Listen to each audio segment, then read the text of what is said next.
Let's talk about fish, baby. Let's talk about you and me. Let's talk about all the good things and the bad things that may be. Let's talk about fish. Let's talk about fish. Fish.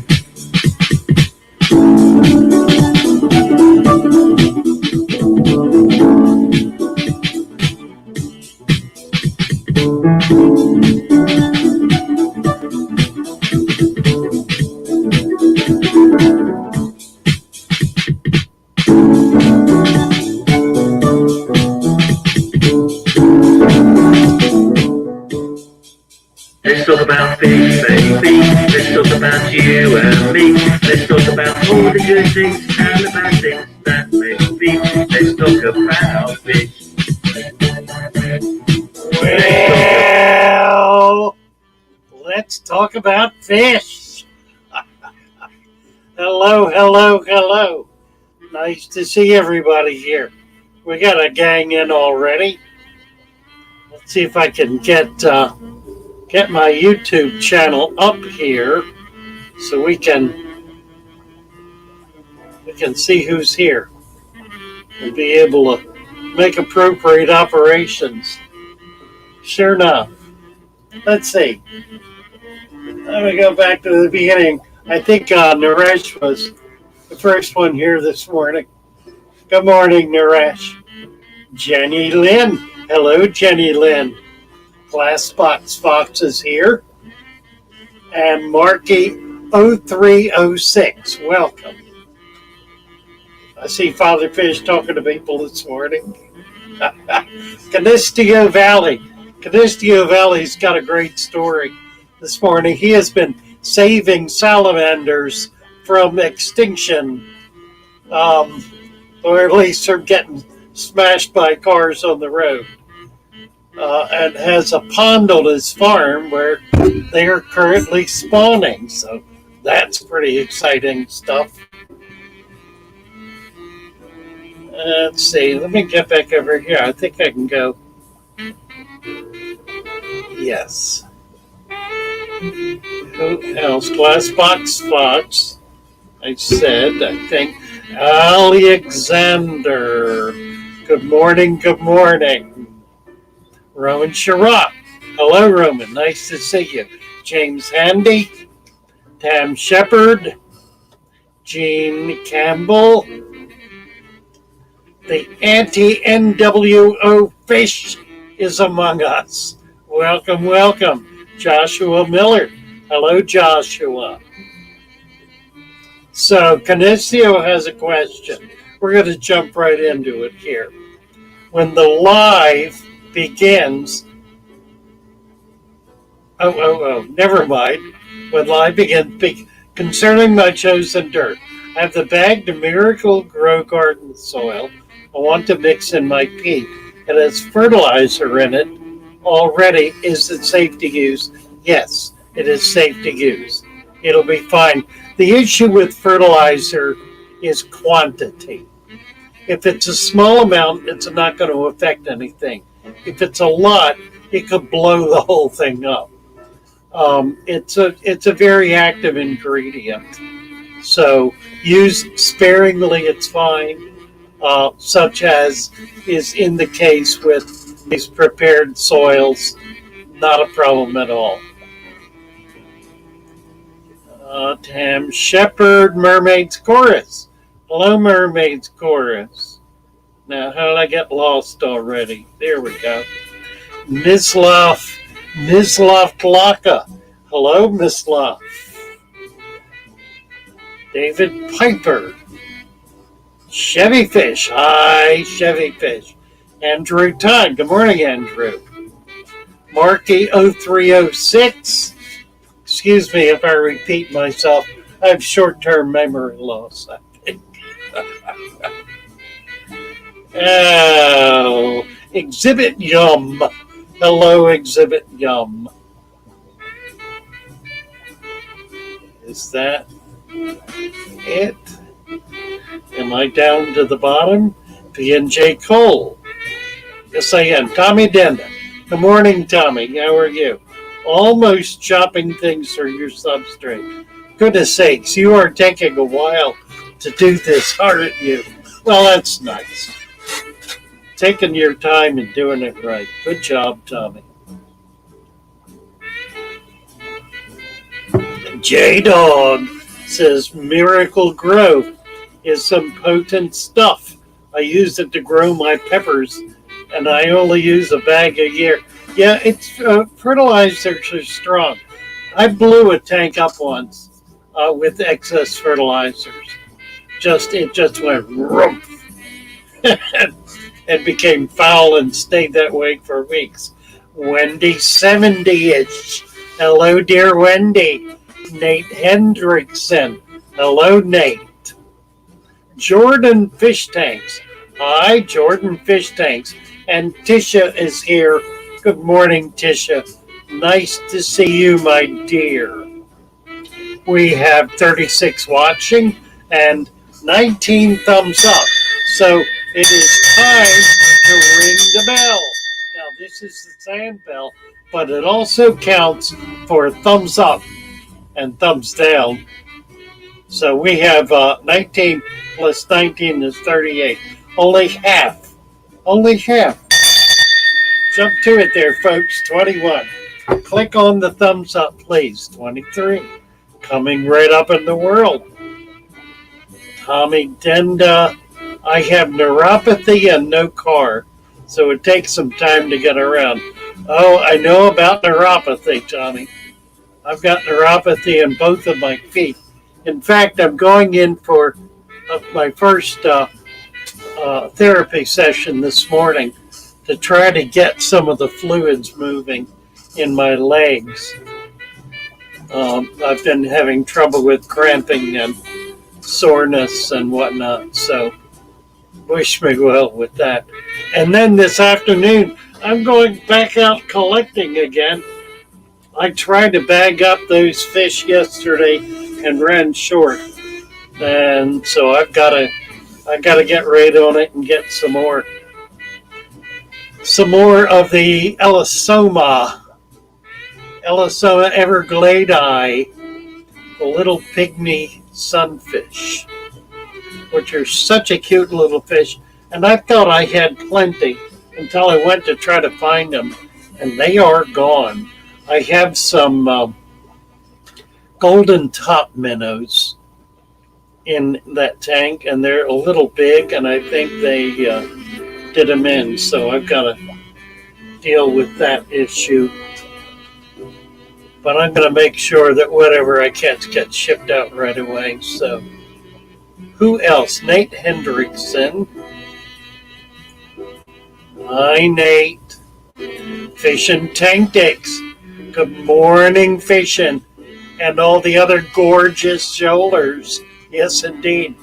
Wendy with a heart. Thank you, dear. Canistio, Chevy, Jordan, Tisha. Everybody hurts. James is posting my website. Thank you, James, very much. Tisha.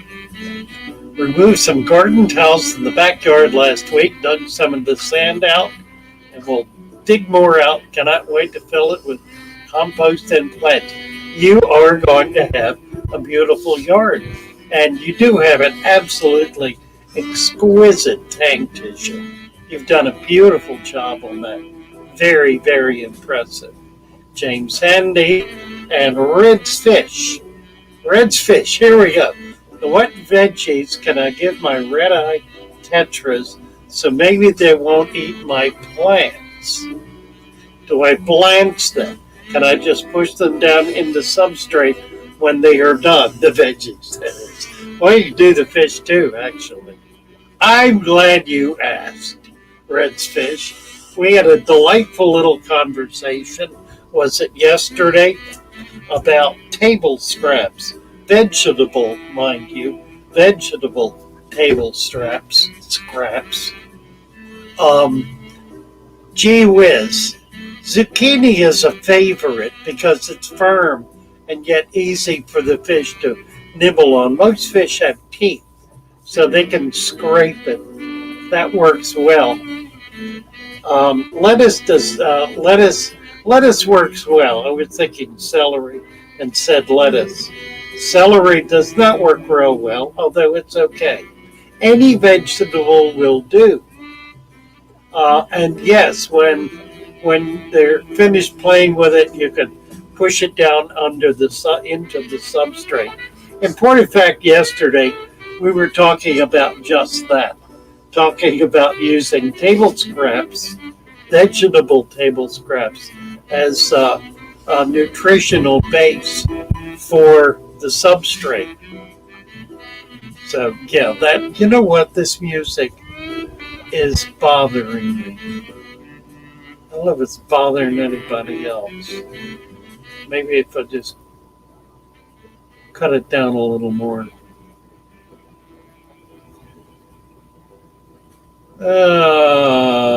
Father Fish said hello finally. I'm sorry, Fish. You know what it is, fishing tactics. It's I get so used to your being here. You're always here that I assume you're here, and I assume I've already said hello because you're like an extension of of my conversation or something. I am delighted you are here, Fishing Tactics, and thrilled and so happy you're with us. Thank you so much for being here and for all that you do and all that you care. And you are such a critical part. And I mean this very sincerely, a critical part of all we do here, as are each of you. But Fishing deserves to be held out as a separate and special member of the show. He's been supportive in so many ways, not least of which is with his super chats. He's triggered a few super chat runs that have been very nice. And I do want to just notify and remind you that super chats and other donations are an important part of us being able to keep this going. Since I shut down the shop, I don't have that source of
I don't know how that happened.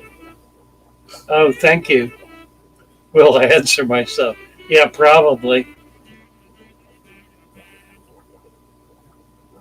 Huh. No sound. Oh dear. When did that start? 9:15. Just 1 minute ago.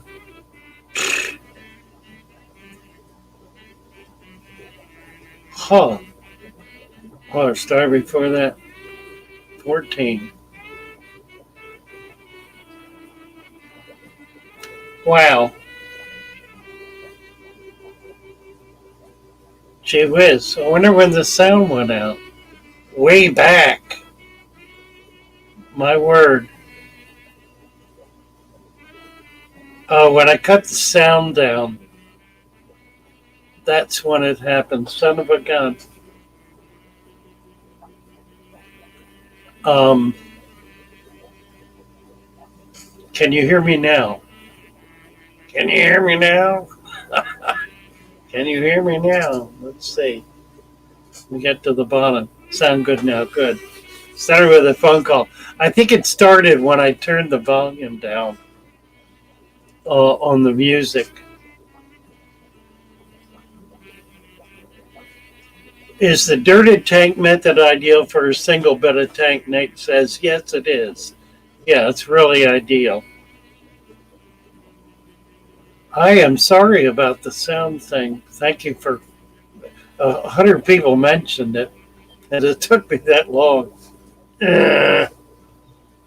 James wanted to know if I'm answering myself. Yeah. Well, let's see. Doobie doobie doo. Canistio.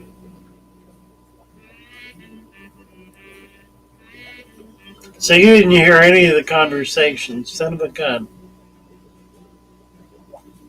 Huh. No, that was not my intention.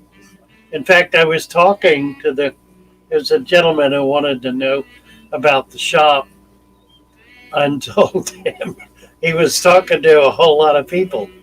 But I guess he wasn't actually. Oh dear. Yeah, Chevy Fish saying the music makes. Is that better? That lower volume music?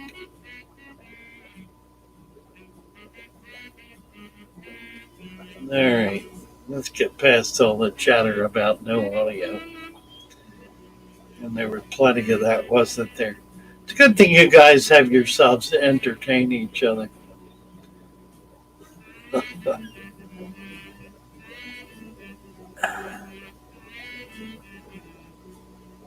Huh.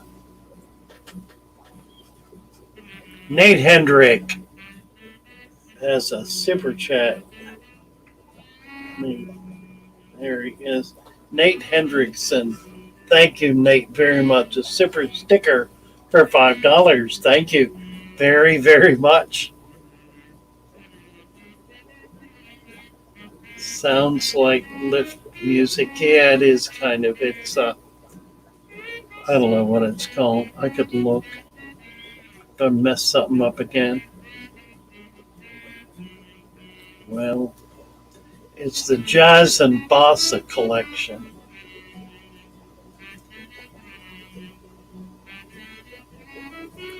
By Paris Knight.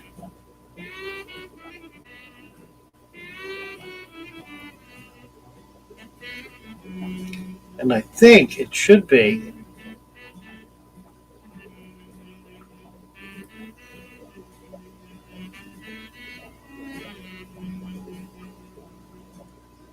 well, I think it's free. I don't know. I gave you the link. There it is. Thank you, Nate.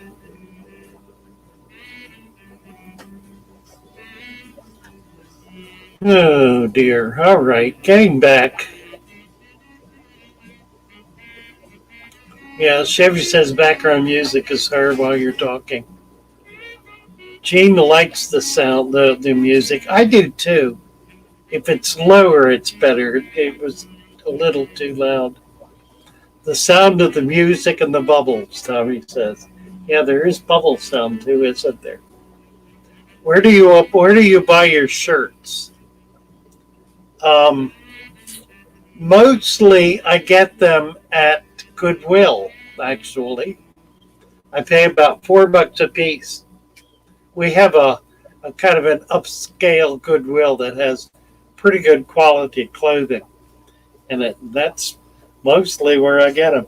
I was in Burlington the other day, and I got some nice stuff there. But I buy cheap. I don't buy expensive stuff. But the benefit of buying at Goodwill is if you look, you can get really nice stuff sometimes. I get one or two every time I go in. Aquavate wants to know, are you streaming early or am I up late? I think you're up late. I haven't changed my time, Aquavate. I'm still starting at 9 a.m. my time. Oh, Gene Campbell, music reminds me of a Bogart movie in a cocktail lounge. There you go. Yeah, we ought to set up a little different set here. That would be fun, wouldn't it? Do a cocktail lounge set. Where's my wine glass? I lost it. It's back there somewhere.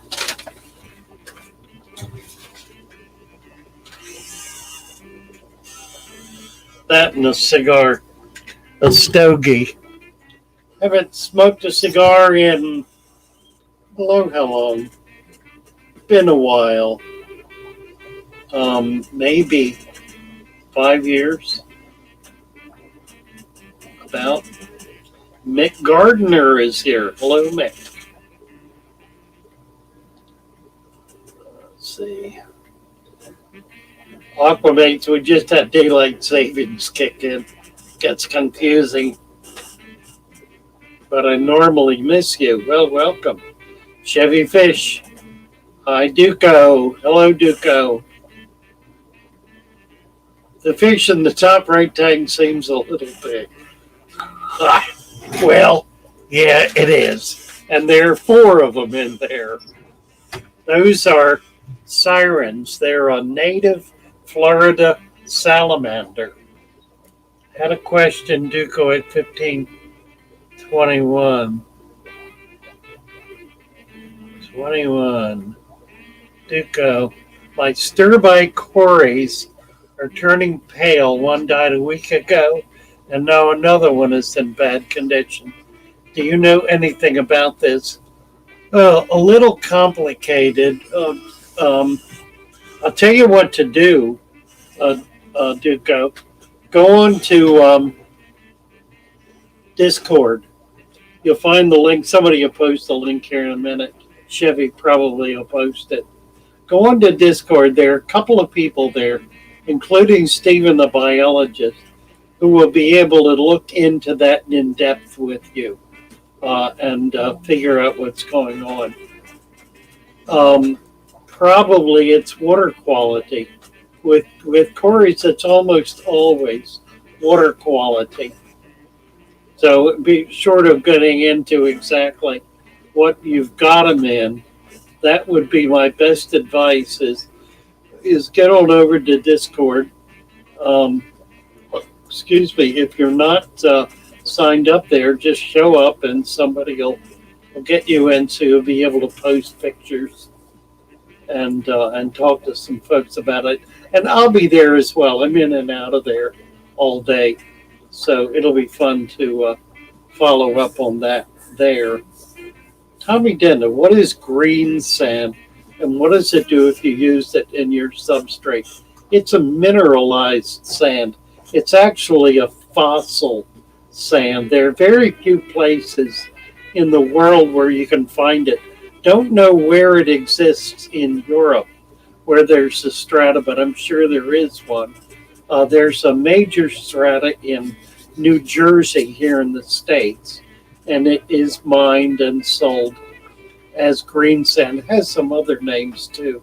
I don't remember, but it's a fossilized sand from an ancient seabed that contains a very rich mineral content that causes the sand to be green. I've been trying to find a way to get some. It would be absolutely ideal in your tank, and of course would be a really interesting color. It is going to leach minerals into the water, so it's going to increase KH and GH, which will cause the water to be harder. But it will certainly not be a problem in most tanks. I need to find a source for it. I was trying to get a ton before. Now I don't need a ton. Now I just need a few pounds. It's going to be a lot easier to do that. So probably a good garden supply store will have it. Green sand, nice stuff. Are you still considering the 75 behind you? I don't know what that would be better, James, than what I've got. The problem with this is it's bowing. So what I need to do is break these down and put a styrofoam on it and then a 75 on that. It'll hold a 75, and I think that would be much more dramatic. I'm still going down the road with these tanks. I got some fish in the other day, really nice fish. I don't know if I have my list here. I had it. I don't know where it got to. I think this is it. I got some neon blue rams. Yeah, this is it. I got Lamprologus milagris, the shell dweller, and they came in half of them fungus, tail fungus, which I knocked out, and now it's back. So I'm going to have to treat several. I treated just once, and I thought I had control of it, and now it's back, and I actually lost one. Not all of them have it. I got 8, and I think 4 have it. And I'm probably going to wind up losing them. I talked to the shipper, not the shipper, the farmer, and he accepts no responsibility. Roman says upscale goodwill, oxymoron. Not if you shop there. Their prices are a little exorbitant. They sell items for $20, $30, $40 for shirts and slacks. Like Tommy Bahama level stuff. So anyway, yeah, I'm not going to do anything right now. I don't have control of any of this stuff yet. They're just kind of set up and running. I'm waiting for things to settle in. Let's see, the other fish I got were Microgeophagus ramirezi, the neon blue rams, which are really quite pretty. I got 8 of them. They're in wonderful condition, all doing really well. I was at the Tampa Aquarium Society last night, and there were 3 rams, German blue rams, that went for $25, which is actually a little cheap. I would have had to get, I don't know, like $40 to make any money on them. So I didn't take them. The other fish I got is the Stenochrinus cassarius, the buffalo head. And they're in nice condition too.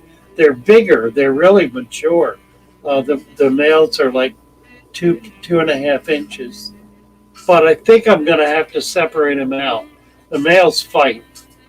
Right now they're just chasing, but once they get into breeding, it's going to be a problem. So I will have to do something with them.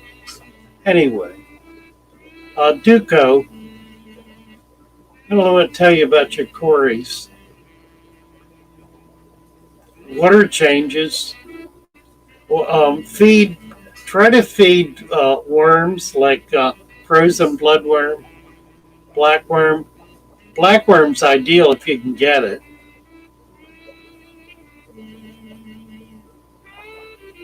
Dried kelp. What are you talking about? No. The green. You're talking about the green in there? No, it's Kalkwasser. I got that last night at the auction. Got a big clump of Kalkwasser, which is a fern that does not float. It sinks to the bottom. Mr. Manifesto, lurking and working on the fish room. Good job. Monster Fish Gal, hello, hello. Good morning to you. Mick Gardner, what are slacks? Oh, that's funny. Pants, right, pants. Monster Fish Gal, who else is here that I missed? Half more, hello, half more. It's not half, it's HSIF. Sifmore, I guess. Tam Shepard. Let's get to hitting on the like button. Where are we at with the like button? We're at 58 watching, 38 thumbs up. I haven't hit it myself. There we go. 39 to 60, 60 to 40, 20 short. 20 people need to jump down and hit the like button. We have one thumbs down. That's good. I hope we're entertaining that one as well as everybody else. Okay, bunch of links. Tommy, adding kelp to my substrate to get nutrients for all the bacteria. Absolutely perfect, Tommy. Absolutely perfect. What that will do also is it will allow fungus to grow. It'll provide a media for fungus, which breaks down all of the fibrous material, makes it available as food for the fish and other critters, microscopic and otherwise. So good choice. Let me jump toward the bottom here. HSIO fish. That's right. It's fish room spelled backwards. Room fish, right. In the backwards fish room. You got me. Fish room. Backwards. Something came up yesterday that there's a guy in the chat from the Himalayas. Tommy says, yeah, that's right, there is. See if you can find him.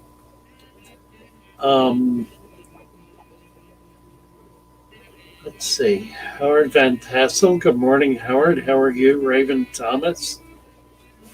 Someone yesterday raised an issue that I had not heard about before. Did I know what? Tommy says. It was me. There's a guy in the chat from the Himalayas. Yeah, there is.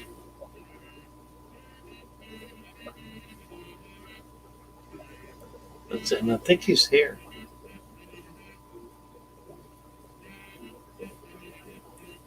Oh, Gnarly Fish Tanks is here. Hello, Gnarly. Stephen Cooper. Hello, hello.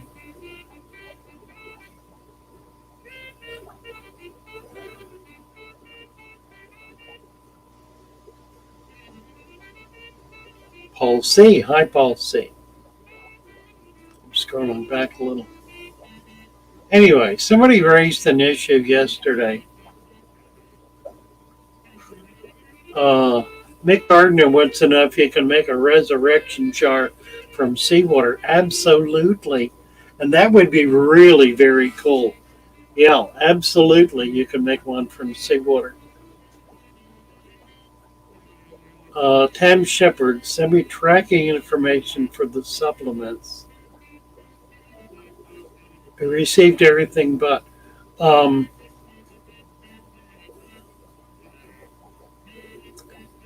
I'll have to look it up, Tan. That was last week. So yeah, I will. I will send that to you, Tan.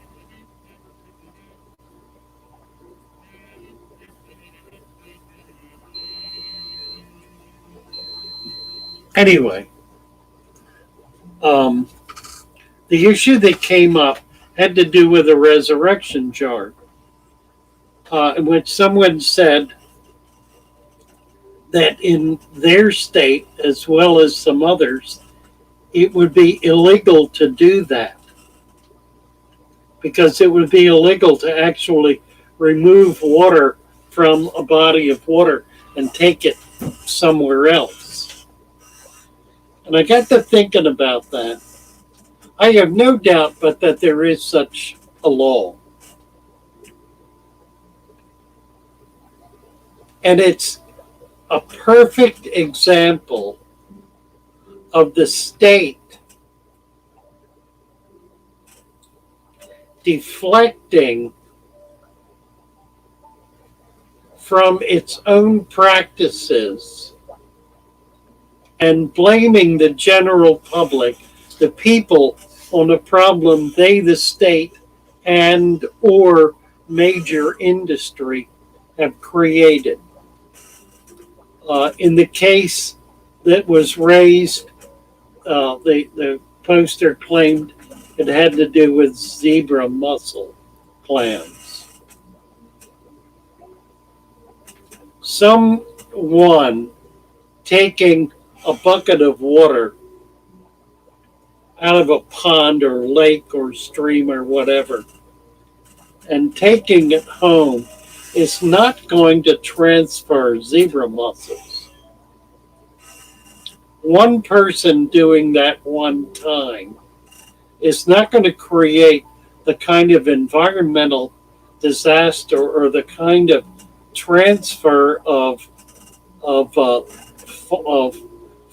fauna from one body of water to another that create problems like the zebra mussel problem.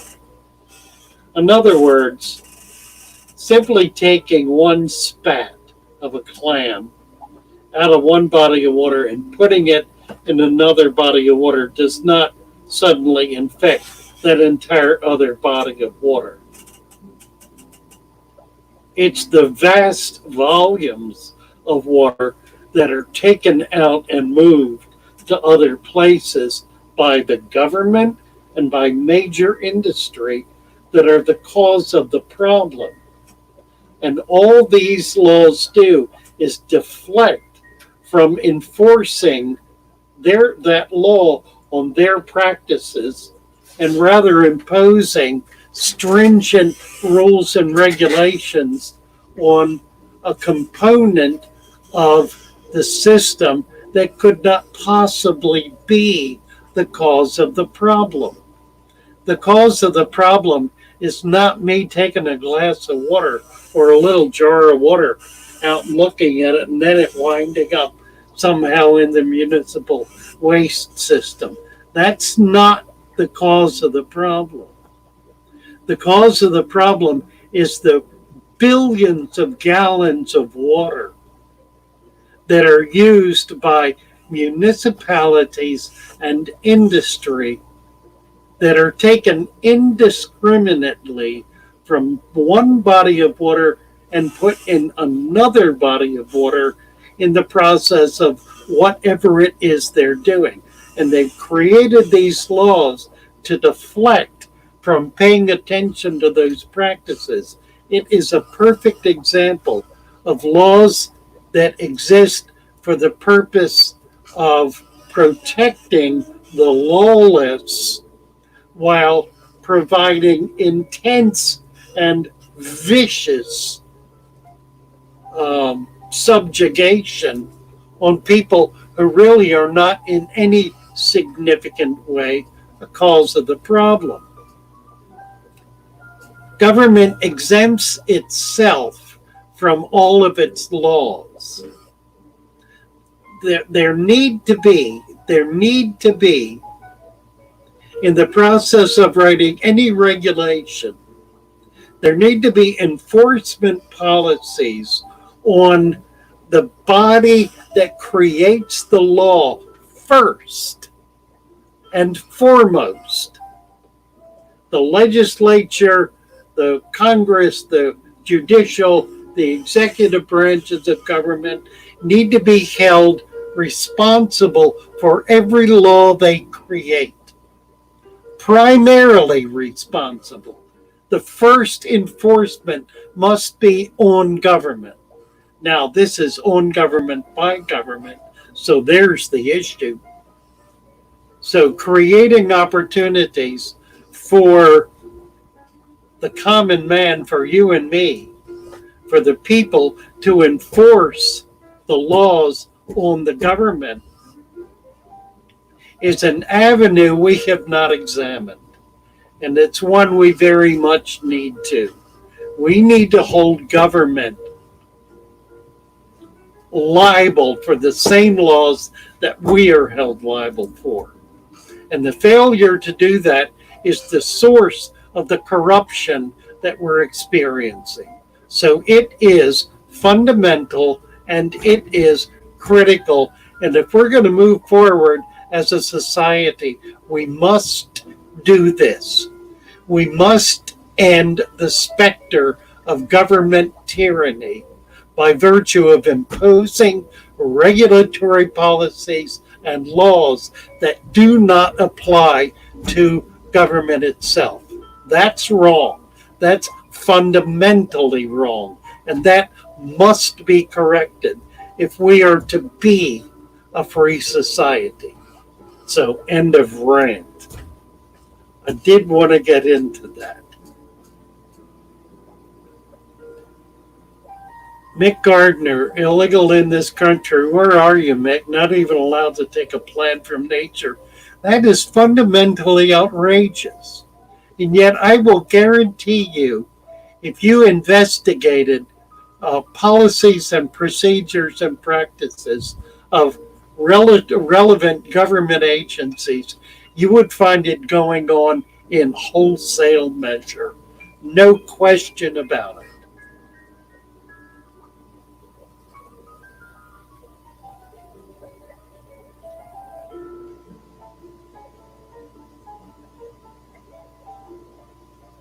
Let's see.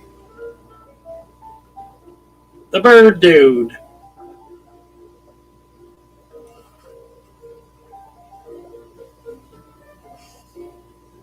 Zebra mussels on the hulls of small boats.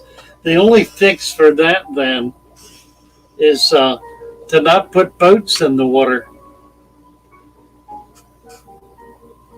or to enforce a painting procedure, a hull coating that would toxify the entire water system.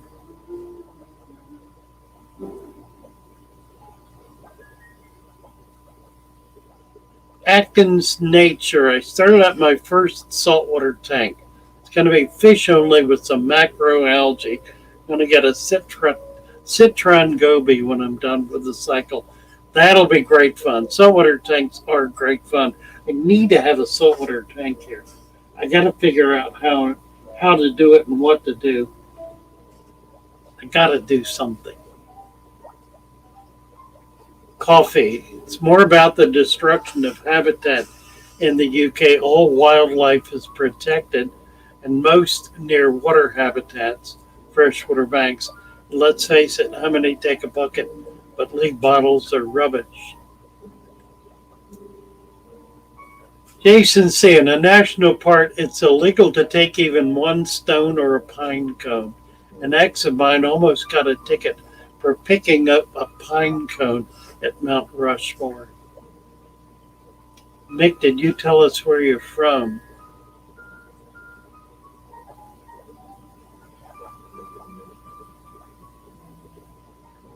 All right, let me jump back to the bottom. Atkins, always clean up the trash I find when I go fishing. I hate it, but someone has to do it. So always bring a garbage bag when you go fishing. Good policy, absolutely.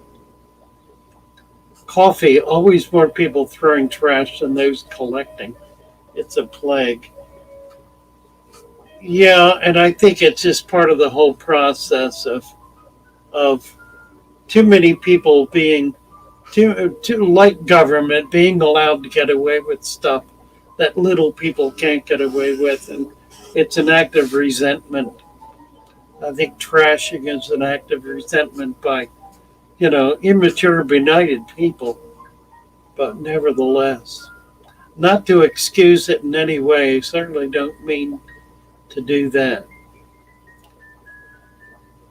What do you guys do if you can't find a small dead fish in your tank?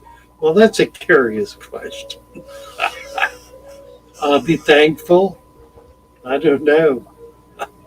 Sue Ann Campbell, my daughter is having her baby at this moment. Boy, there are a lot of babies being born right now. I guess there always are, but the fish seems to have a sudden spate of births. That's really nice. Well, praying for your daughter, Sue Ann, and wish her and the baby well. The bird they have decontamination stations and procedures for cleaning boats and equipment. Dry up periods required if one can't decontaminate.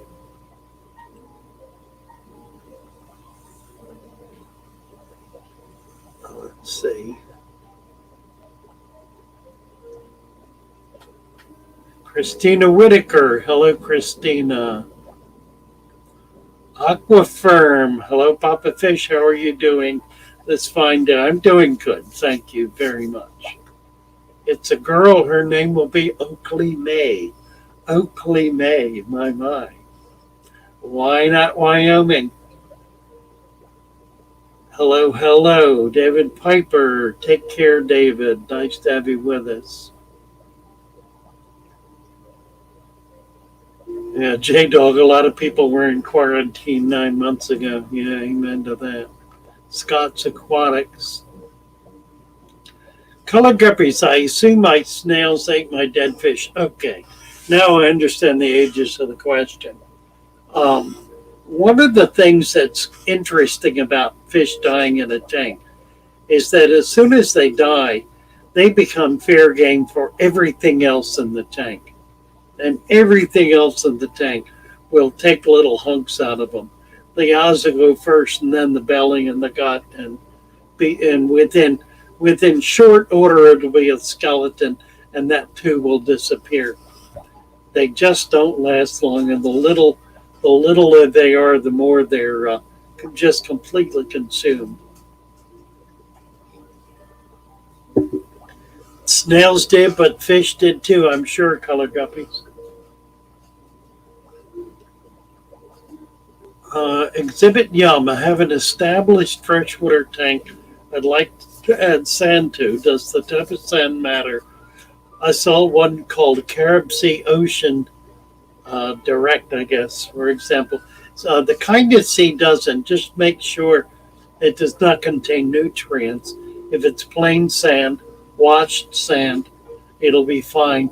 Generally speaking, the kind of sand doesn't matter. Roman Chirac, garbage thrown out in the bushes by fishermen and others is awful. I often pick up stuff left behind by other non-thinkers. Could not agree more, Roman. Absolutely.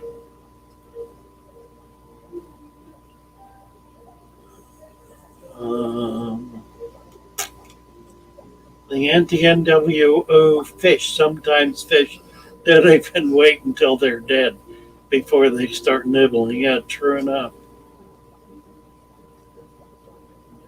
J-Dog. They're all named Carol. I don't know what that means.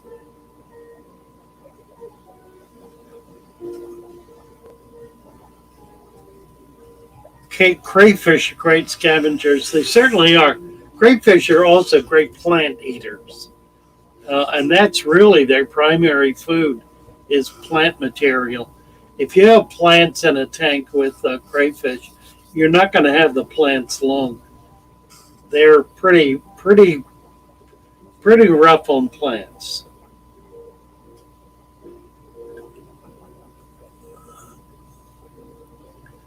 Brad Hobbies. When I shared the ram fry on Saturday, they were all grouped together in a shoal. Yesterday, I noticed they've spread out more and are in open waters. It's the normal progression. Yes, absolutely. They do not stay in a shoal. In the wild, the parents spawn every 7 to 10 days, so they don't. They're not. A lot of fish, like higher order cichlids, um, Central American cichlids, will actually shepherd their fry around for weeks. Rams don't do that. Rams are done with them pretty much as soon as they're free swimming, which means those babies then begin a diaspora. They just kind of go out each one in its own direction. So they're not a shoaling fish. Guppy grass, making my first shipment of guppy grass. Wish me luck. Seems pretty easy. Yeah, it's really pretty simple. Good luck with it. The bird dude, Venus flytrap collecting. If you're interested in the damage that wild collecting of plants can create. Oh, Google, he says. Google Venus flytrap collecting. Leave only footprints. If you need a souvenir, take a photo. Let's see. JBVMP SMTR. Who plays the corridor's role in beta surrounding? What? I don't understand. The crayfish eat algae too. Yes, they do. They do indeed. Scott's Aquatics. Hello, Scott's Aquatics.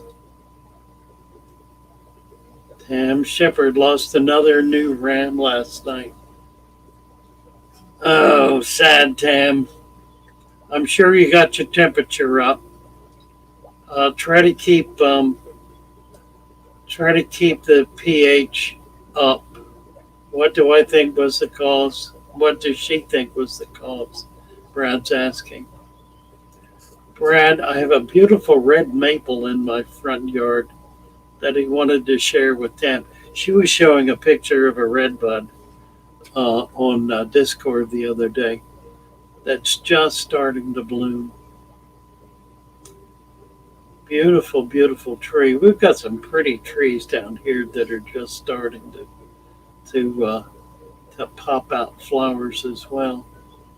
TPs and fish tanks. Good morning. Good morning to you.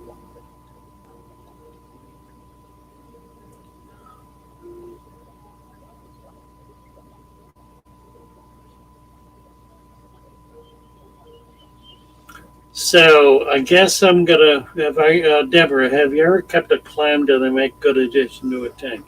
Yes, they do. I've got a little clam in here. I don't know if I can see him today. He moves around a lot. It's a little tiny one. It gets about 2 inches maybe. I've had them spawn in my tank, and every once in a while I'll see a little one. My camera won't reach to be able to show you. The cord's not long enough to get over there. I need a longer cord, a 5 foot cord on my camera. But yeah, they're wonderful. They're really quite nice. They make a good addition. Don't do a lot of them though. Do just a few. Tam Shepard.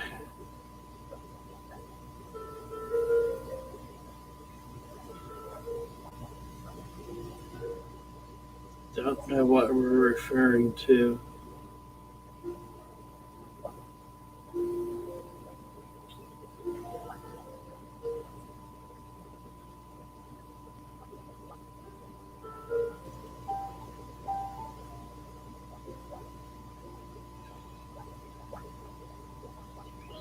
Why not Wyoming?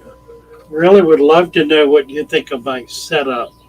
No water changes, aquaponics pondarium. I've got a link at the top. If you want to pop up, we'll take a look at it. We have time to do that. Deborah, did they mess up the dirt? I'm assuming she's talking about crayfish. No, not particularly. They will eat algae in the dirt, but they don't dig. Um, JBV, cories are not native to betta habitat. What kind of fish are bottom feeders over there equivalent to cories?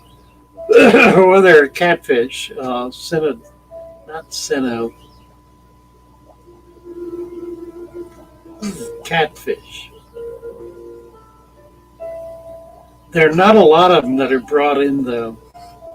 I don't know. Snails, nearite snails. Nearite's brackish. It wouldn't be nearite. Probably a species of pond snails. Good question. Let's dig into that a bit. Well, Wyoming, if you cannot come up here, you could post pictures on Discord.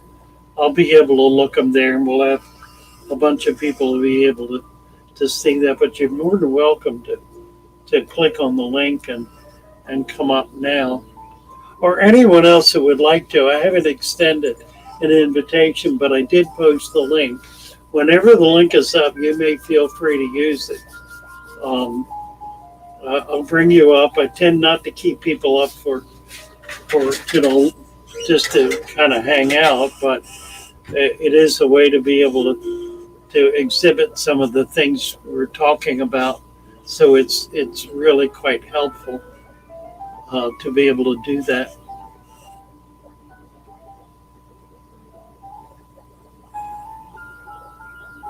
Bettas live in rice fields. Yeah, they live all over, kind of Vietnam, Cambodia, Thailand, Malaysia, in ditches, small bodies of water. They're a ditch fish, basically. They live in marshes, swamps, rice paddies, to be short, roadside ditches.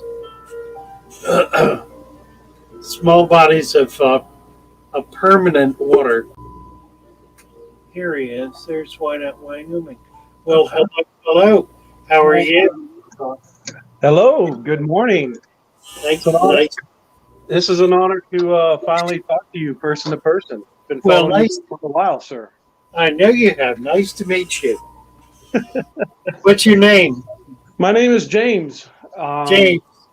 I got a small little YouTube channel. It's kind of randomness, but I do definitely love my fish and plants too, and they're part of it.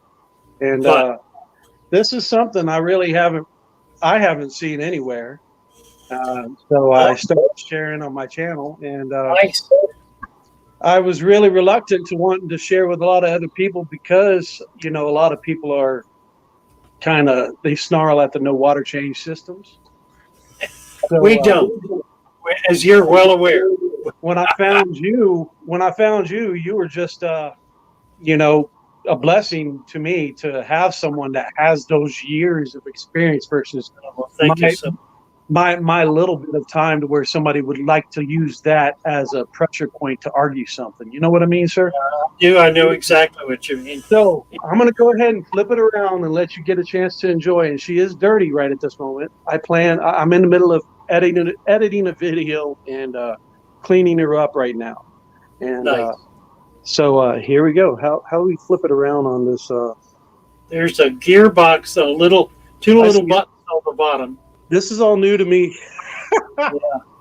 All right, camera. Okay, I'm on the camera now. And one that'll say front back. I'm looking for it, sir. It just says camera settings. I see the little gear. Let's go back. I lost him. He cut himself off. Hit the wrong button, James. Try it again. Come back. Tori overslept and missed half. Tisha, I've done digging out the sand. Now started tilling. There, he's back. Yep, I'm still learning. I see the camera now. Boom. All right. Gives you a choice. Yeah, it gives you a choice to show you. Okay, I'm looking at the gear. Camera.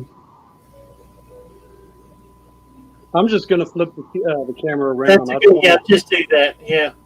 Just turn the camera. Lost it again. Let's see. Betta's live in Ricefield, says Rohan. Yeah, Rohan is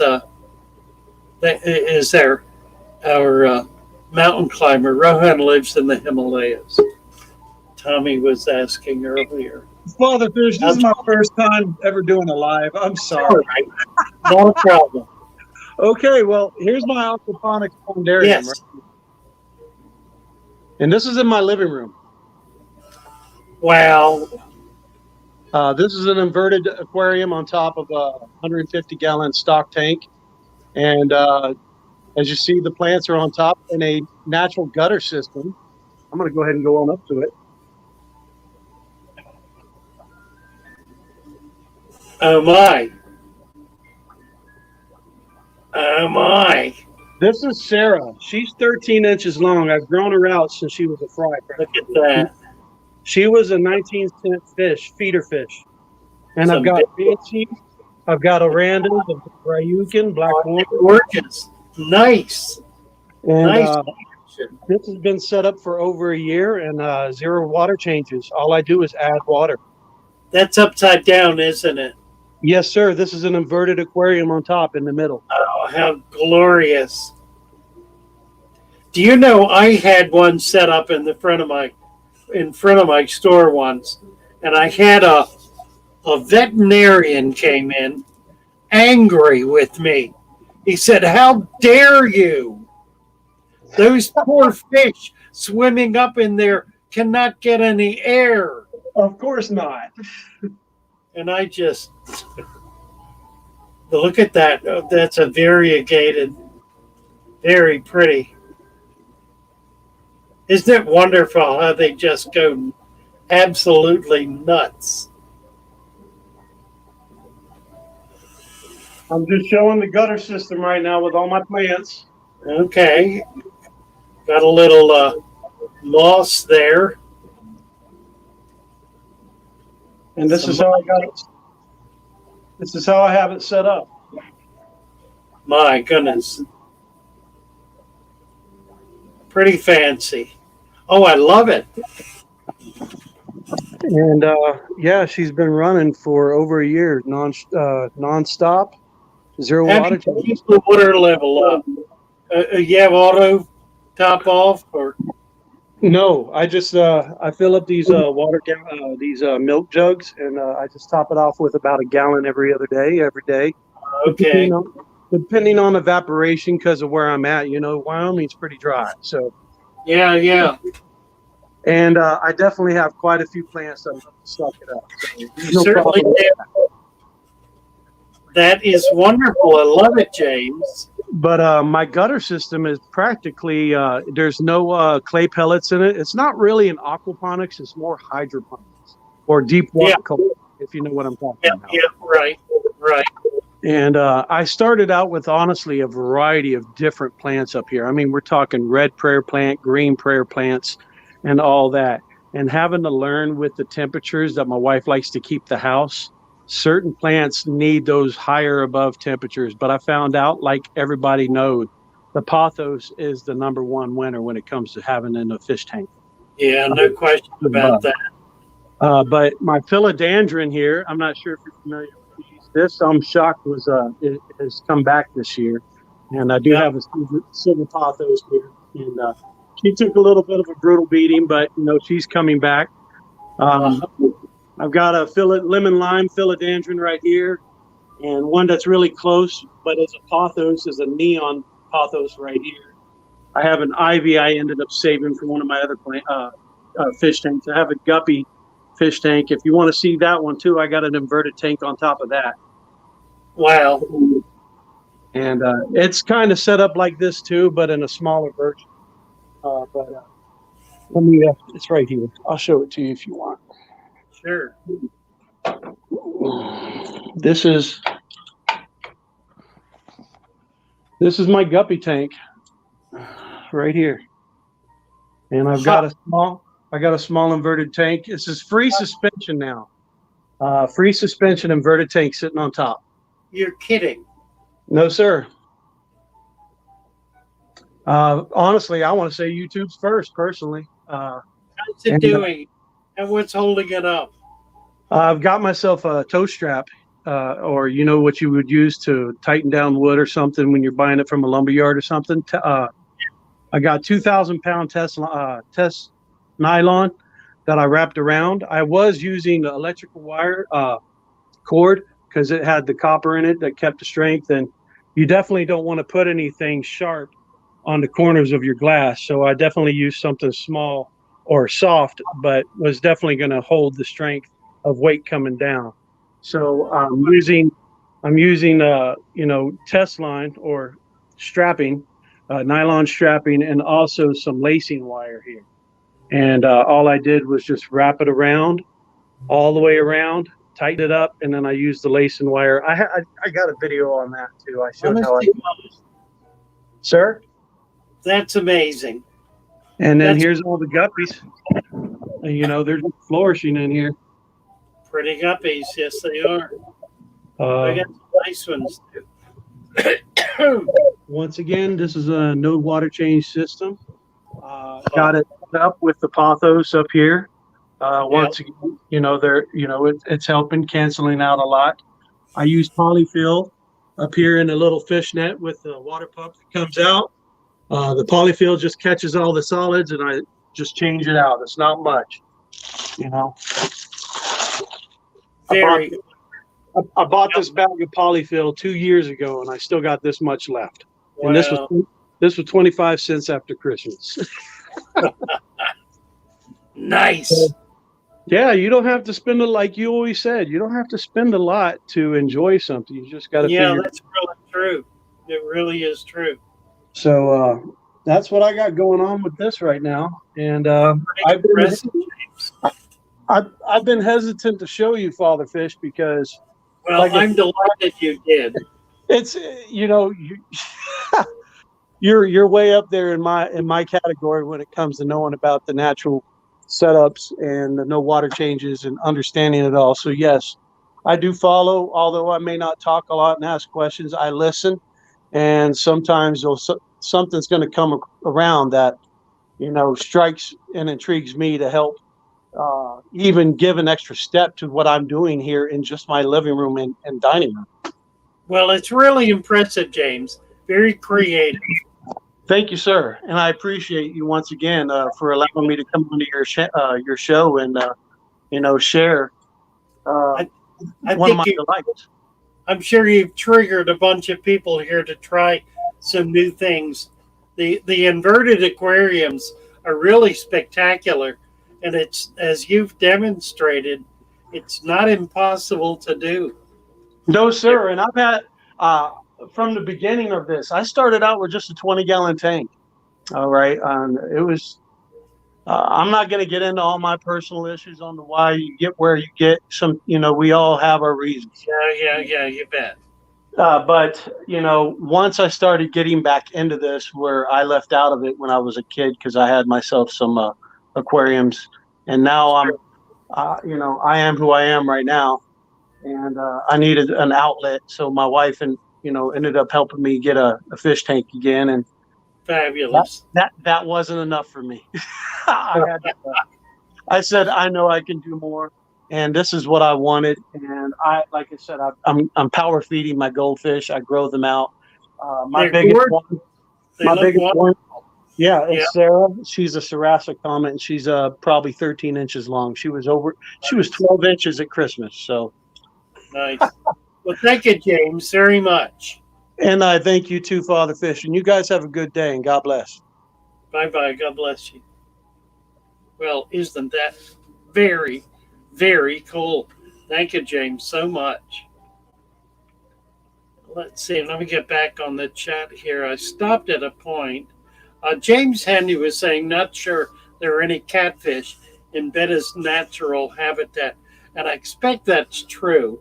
If there were, there wouldn't be any bettas left because the catfish would eat them all. David Skiffick, hello, hello.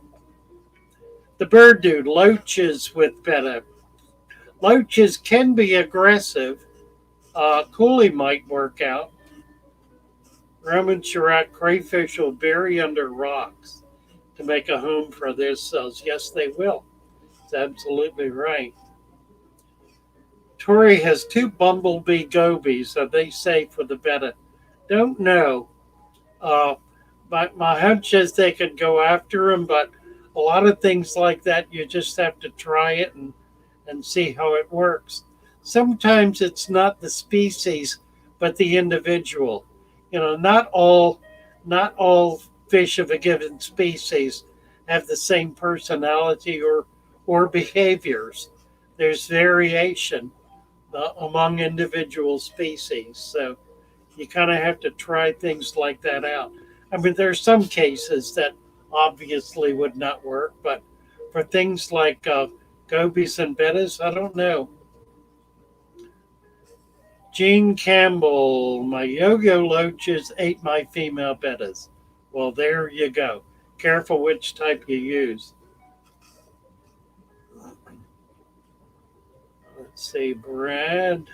StreamYard is not intuitive, I dare say. Good morning, Susan. Nice to see you.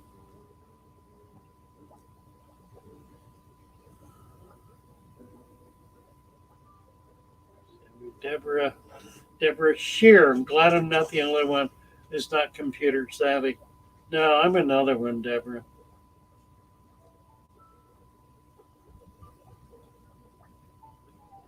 Bird Dude suggests that the loaches may have eaten the fish after it died. That does happen and can lead us to believe that fish has been killed when it has not. Just because a dead fish is being eaten on doesn't mean that it was predated upon while it was alive.